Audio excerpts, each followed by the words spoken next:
Pessoal, mais um vídeo no canal, vídeo importante. Nós vamos trazer informações aqui de um time português podendo levar 3 jogadores do Flamengo, 2 zagueiros e um atacante. Um atacante, inclusive, está sendo utilizado pelo técnico Tite, e a gente vai falar que atacante é esse. Temos também novidades na negociação do Flamengo pelo meia Claudinho junto ao Zenit.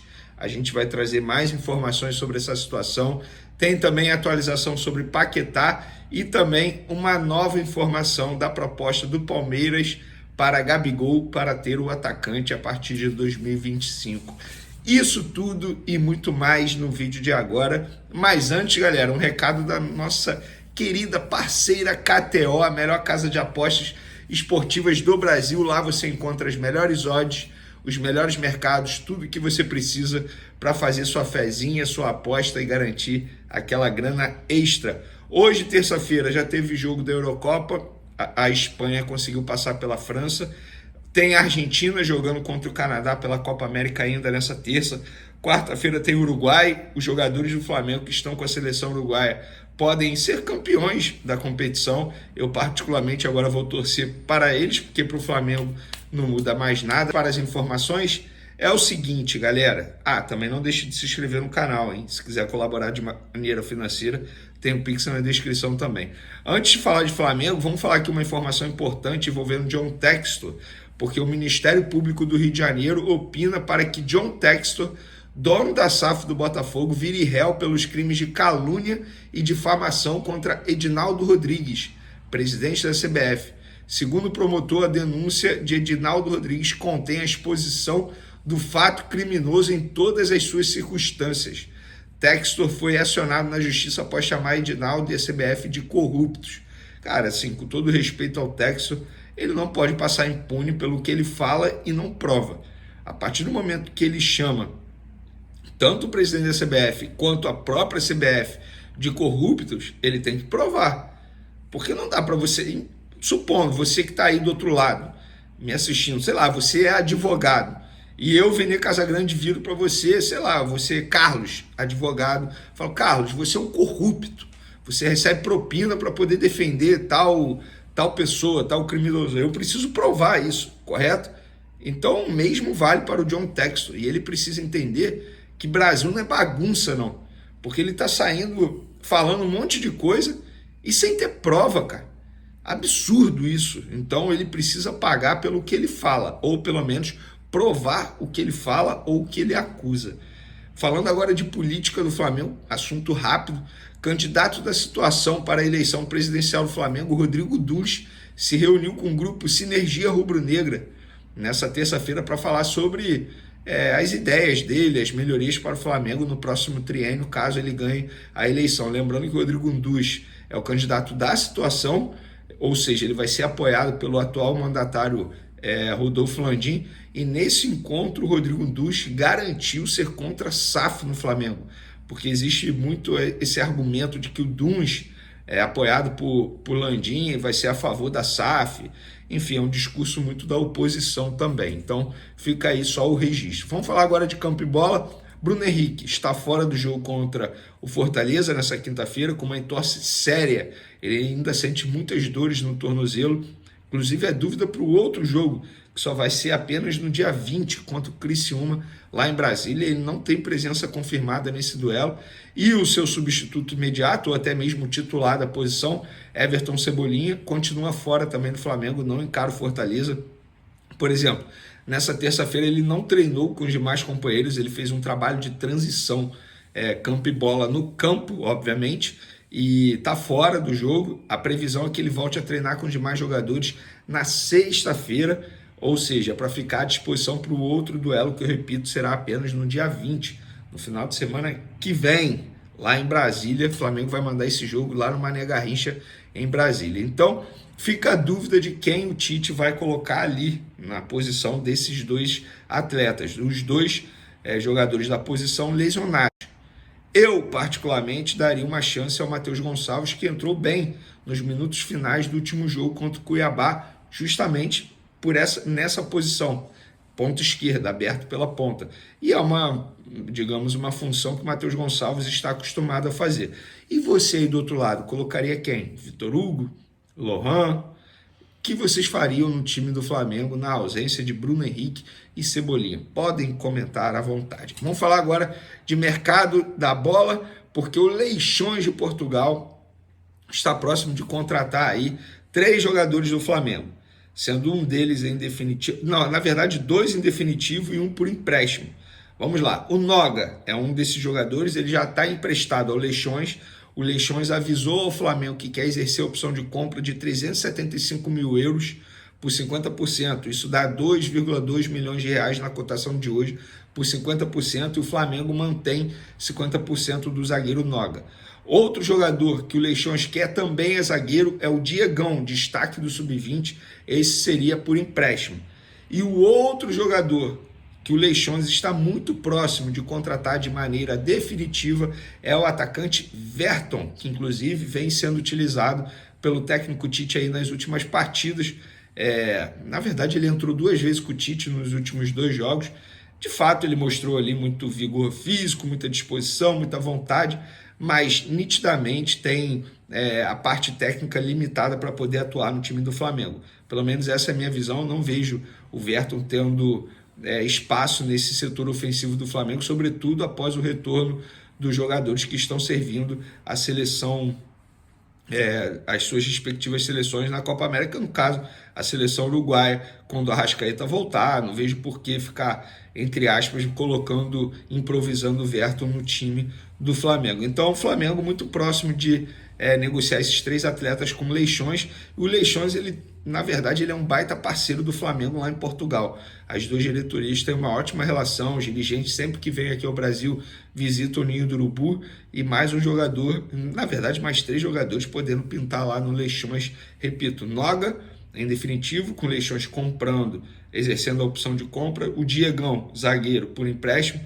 E o Verton, em definitivo. Eu esqueci de falar o valor do Verton, 1 milhão de euros. Isso dá em torno aí de 6 milhões de reais por 70% dos direitos econômicos, e o Flamengo mantendo 30% dos direitos econômicos. Vocês vão se recordar que o Verton quase foi para o Santa Clara, também de Portugal. Em cima da hora o Landim não assinou, e muita gente mencionou que foi pelo fato do valor ser baixo, a repercussão negativa. Não foi não. É porque o Flamengo tinha uma outra proposta do Chipre, tá? Pelo jogador, o jogador não quis.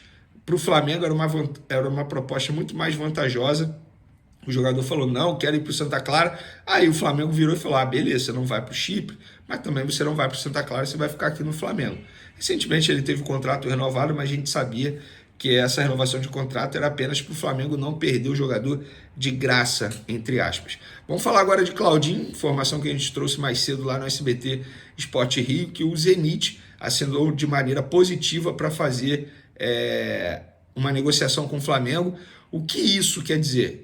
Que o Zenit quer vender o Claudinho. Óbvio que precisa chegar a um acordo com questões financeiras, mas antes, nas outras janelas, quando o Flamengo tentou o Claudinho, o Zenit não queria nem papo. Falou, olha, não adianta, eu não quero vender o Claudinho, esquece, é nosso principal jogador. Agora, nessa janela, o Zenit já assume, digamos assim, que topa vender o Claudinho, mas existe ainda aquela conversa, aquela negociação para chegar a um acordo em relação ao valor da venda. O Flamengo acena aí com uma proposta de 15 milhões de euros, podendo chegar a 17 através de metas. 17 milhões de euros hoje dá em torno de 99 milhões de reais pela cotação do dia. Então o Flamengo vai conversar com o Claudinho, já tem um acordo, Flamengo e Claudinho já tem um acordo verbal, questão de tempo de contrato, salário. O Claudinho topa jogar no Flamengo. Conversei, repito, com pessoas da família do jogador que garantiram isso, que depende apenas do Zenit. Aí muita gente vai falar, só depende do Zenit. Gente, antes o Zenit não queria nem conversar, agora topa conversar e topa vender o jogador ao Flamengo. Óbvio, não vai cobrar barato. Estamos falando de um jogador extremamente importante e valorizado no mercado da bola. Mas a gente sabe que o Flamengo está muito disposto de fazer contratações de peso para poder ganhar títulos ainda nessa temporada, até porque é um ano eleitoral. E aí muita gente vai me perguntar, pô, beleza, quer o Claudinho, quer o Paquetá. Em relação ao Paquetá agora, tudo travado, o Flamengo não vai fazer mais nenhum movimento. O Flamengo tentou o empréstimo, o West Ham vetou o empréstimo, veta a venda também. O West Ham não quer se desfazer do jogador, mas o jogador vai conversar com o West Ham para tentar fazer a vontade dele. Enquanto isso, ó, o Flamengo só observa, só de olho, não fará nenhum outro movimento para tentar o Paquetá. Digamos que o Flamengo está muito mais focado no Claudinho do que no Paquetá nesse momento. Para finalizar nosso vídeo, uma atualização sobre a proposta do Palmeiras ao Gabigol pela assinatura do pré-contrato. Ontem eu não mencionei, vou mencionar aqui hoje. 4 anos de contrato seria esse vínculo do Palmeiras com o Gabigol a partir de janeiro de 2025, ou seja, teoricamente o Palmeiras negocia com o jogador valor de luvas, pagamento de salário, tempo de contrato e não paga nada ao Flamengo. Ele não vai chegar de graça ao Palmeiras se ele for, porque obviamente o Gabigol vai pedir muito em relação a luvas, mas a vantagem que o Palmeiras tem em não negociar a compensação financeira com o Flamengo é que pode negociar com o jogador, por exemplo, eu não estou falando que será isso, 30 milhões de reais de luvas. O Palmeiras pode diluir esse valor durante o tempo do contrato. Isso é normal, tal como o Flamengo fez com o Guerreiro, por exemplo. Quando o Guerreiro chegou ao Flamengo, foi, entre aspas, livre, de graça. Mas aí o Flamengo diluiu o valor das luvas durante o pagamento do salário dele durante o tempo de contrato. O Flamengo oficializou a venda de Verton ao Leixões, de Portugal. A negociação foi concretizada por 1 milhão de euros, aproximadamente 5,8 milhões de reais, referente a 70% dos direitos econômicos do jogador. Verton, com 20 anos, assinou um contrato de 4 temporadas, enquanto o Flamengo manteve 30% dos direitos para garantir lucro em uma futura transferência. O jovem atacante estará disponível para o técnico Tite na partida contra o Fortaleza, nesta quinta-feira, no Maracanã. Esta partida marcará o último jogo do Flamengo com os desfalques da Copa América. Com a ausência de Bruno Henrique e Cebolinha, Verton aparece como uma das opções para o ataque. O jogador já foi utilizado por Tite nos confrontos contra Cruzeiro e Cuiabá, onde, no último jogo, entrou aos 38 minutos antes de ser substituído. Em entrevista coletiva, Tite explicou sua decisão de substituir Verton e Lohan, destacando a necessidade de criar novas alternativas no ataque. Pelo time profissional, Verton participou de 2 partidas no Campeonato Carioca enquanto o Flamengo realizava pré-temporada nos Estados Unidos. Também teve destaque na Copinha, com 3 gols e uma assistência em 3 jogos. O Flamengo busca manter sua liderança no Brasileirão, onde possui um aproveitamento de 76,19% como mandante, número semelhante aos últimos campeões desde a adoção do formato de pontos corridos. O Flamengo enfrenta o Fortaleza precisando da vitória para continuar na liderança do Campeonato Brasileiro. Com 31 pontos, o Flamengo tem 1 ponto de vantagem sobre o Botafogo e o Palmeiras, sendo o Botafogo o segundo colocado devido ao saldo de gols. Fabrício Bruno, zagueiro do Flamengo, enfatizou a importância da regularidade no campeonato de pontos corridos, onde cada ponto é crucial para alcançar o título. O Flamengo tem sido um dos times mais regulares como mandante, conquistando 16 dos 31 pontos no Maracanã. O último triunfo em casa foi graças ao gol de Fabrício Bruno contra o Cruzeiro. O zagueiro destacou a necessidade de manter a regularidade para não perder pontos importantes em jogos considerados mais fáceis. Esta consistência tem sido crucial para a campanha do Flamengo, que busca se manter na liderança até o final da temporada. Outro ponto positivo para o Flamengo é o desempenho de Tite no Maracanã. Desde que assumiu a equipe, o técnico perdeu apenas 2 partidas no estádio, acumulando um aproveitamento de 83,9%. Nos clássicos cariocas, foram 29 jogos com 23 vitórias, 4 empates e 2 derrotas. Este retrospecto positivo no Maracanã reforça a confiança do time para o próximo confronto contra o Fortaleza.